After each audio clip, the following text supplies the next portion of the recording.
I woke up and found myself in an unfamiliar room and a camera looking down at me. While pondering these questions, I collected everything I could find within the room and opened the only door. Through the bars, 3 televisions turned on and a voice spoke to me. Off-brand spin. We have a few questions to ask you for your own safety. We talked for a brief moment. He made me decide what sort of addictions I had, and then he gave me a map and sent me off with a box.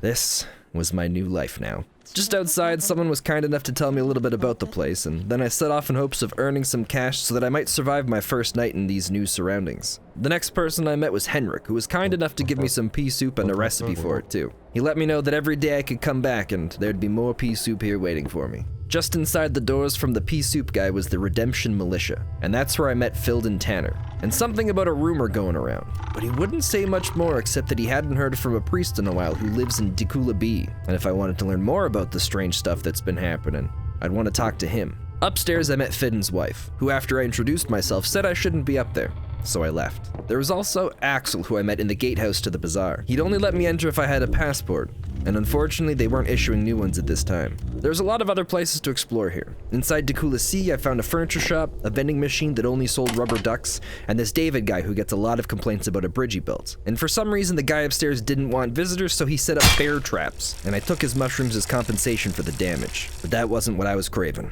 Right now, I could really use some beer. And I was also bleeding out thanks to the bear traps. But I remembered seeing a doctor's office somewhere around here. And inside the building, I met Samuel Johnson, who gave out contract work? Oh, the doctor was upstairs. Or there is no doctor? Okay, I just need to take a number. $180 to check my health? And another $50 on top of it to heal it? Shit. I don't have that much. And what's with all these brick doorways? From there, I returned a few bottles I'd found and spent what little money I had left on a pot at the hostel. But not before finding this hellhole. Dear God, how could anyone live like this? But in the morning, my health had continued to go down, as well as I found an axe in the door. All right. Desperate for money, I returned to the room. But my inventory was full, and I couldn't figure out where to sell anything, because it was $10 to cross the bridge, and I didn't have enough money to get back. This bridge does suck. I understand the complaints now. There it was. My apartment building. What a complete and total disaster. But I did find the tenant that TV guy was talking about, Malone Patronus. I think I was supposed to kick him out, but we ended up cutting a deal instead. He could continue to live here for free, as long as he helped me turn this place around. Although by turning this place around, I mean he was just gonna tell me how the place worked here and give me some advice every once in a while, so I just hope I wasn't gonna regret this. I spent the next little bit cleaning out the bottom floor apartment and gave it a little bit of a homey vibe. And with my extra little cash I had, maybe it was time to get that treatment. But it was gonna be another $180 before I could pay the $50? God, here's hoping painkillers will do the trick. One of the ways Malone suggested that I could make some money was through the Kahura brothers. So stopping by their farm, I helped them plant some seeds. And I guess as long as I kept that furnace going, the plants would hopefully grow and I could sell them back to them. But fall damage was going to be a problem, as I guess my knees sucked and it didn't take much to almost kill me. The other way Malone suggested making some money was chopping up some of the tree debris into firewood. I'd be able to get firewood and logs from it, and then even turn those logs into other things like planks or more firewood. And then finally, the painkillers kicked in enough that they brought my health up so I could see normally again. Man, this place it actually wasn't that bad. From there, I took the blueprints of the apartment building Malone had given me and brought them to Samuel so that I could get him to start fixing up the place. But man, was it gonna be expensive. There was also this creepy shop where I could sell all the junk and everything that I'd collected, and yeah, finally things were starting to feel a little bit more comfortable. Also, a basement?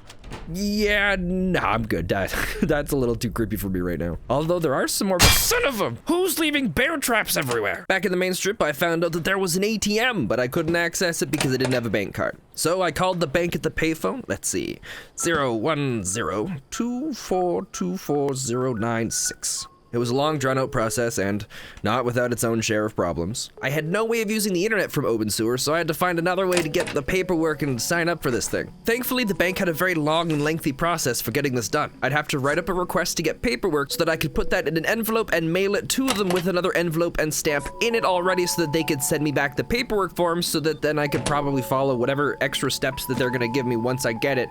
Hopefully it's just fill it out and send it back. That would be nice. And I also decided to brave the basement. And yeah, it was nothing. there was nothing down there. And it was extra disappointing too, because I hoped it was gonna cheer me up after not being able to figure out how to send the letter. Also, did you know that in the back of Samuel's shop, there's a really nice bathroom? And there also happens to be a code on the no, you don't think, no, there's no way this couldn't be.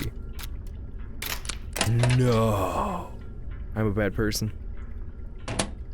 There was a problem on the rise. My mushroom addiction. I tried to see the doctor about it, but he didn't seem interested in addictions. And after asking around, it was suggested that I should try out the sauna every once in a while. On my trip to the hardware store, I picked up the pickaxe. I thought if the axe was used for planks, maybe I could use this to break into the apartment rooms that were blocked off. And I was right, they cleared right through the bricks. As well as that room that was in the same building as the hostel. But I didn't have enough inventory space. And since it was still a little too early to sell everything, I filled 2 jugs with water and spent a long time in the sauna. Yeah, I needed to try anything I could to curb my mushroom addiction, because I was running out of places to pick them for free.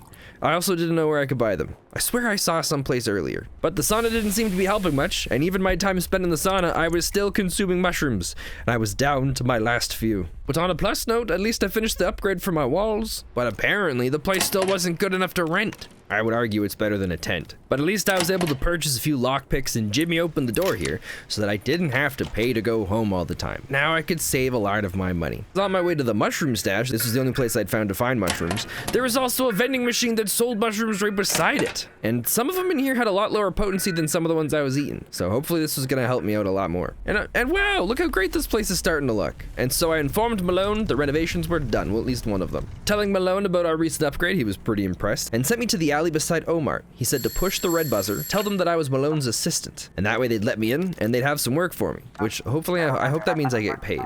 I could use some money. This was a nice bar for something in Obenseuer. But thinking about it, it's also probably because they had the buzzer outside and they just didn't let all the riffraff in. So I guess I was considered riffraff, wasn't I? And then I found a duck person? I guess he lost a duck in the building beside Omar and asked if I could get it for him. And I told him if I was ever in there, I'd take a look around. But yeah, he's sweet, yeah. But that's not what I was here for. I was here for this guy. From what he told me, he was running low on mash, and he needed that for his booze. The reason he'd run low is his mash supplier hadn't been around in a while, and Fenty wanted me to go check in on him. And he happened to live in Dakula B, which I think was the same place I needed to go to talk to the priest that I heard about when I first came here.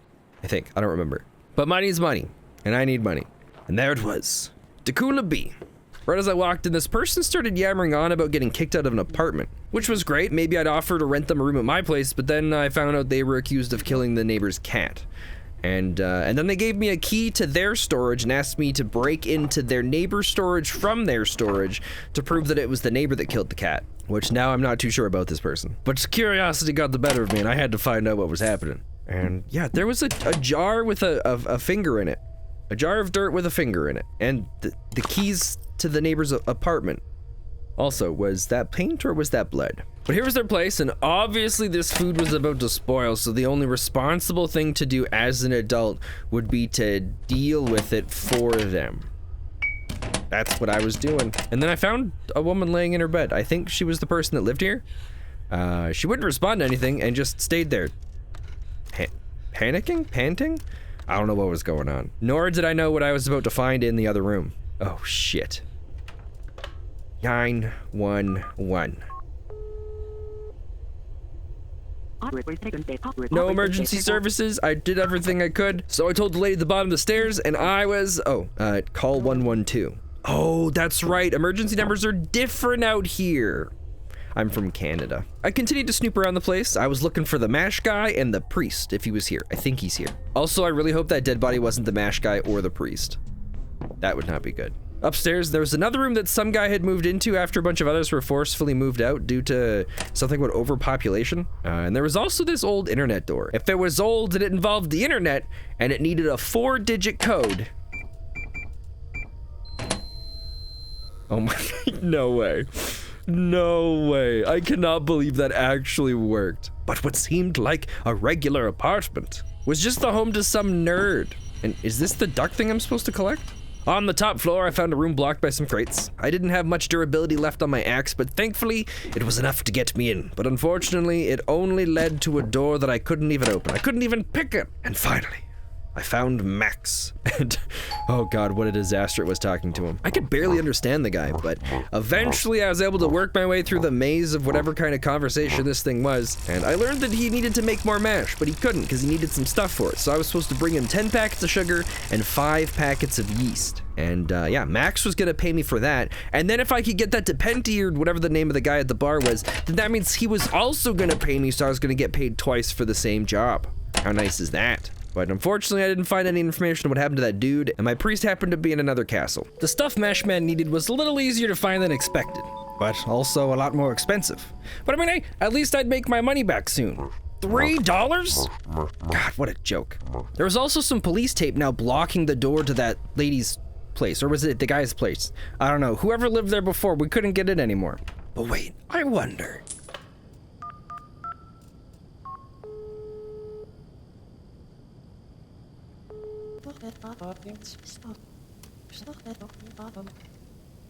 Hey, I was just hoping we could talk and figure out what's going on with what... dang it. I guess no information on whatever happened in that room.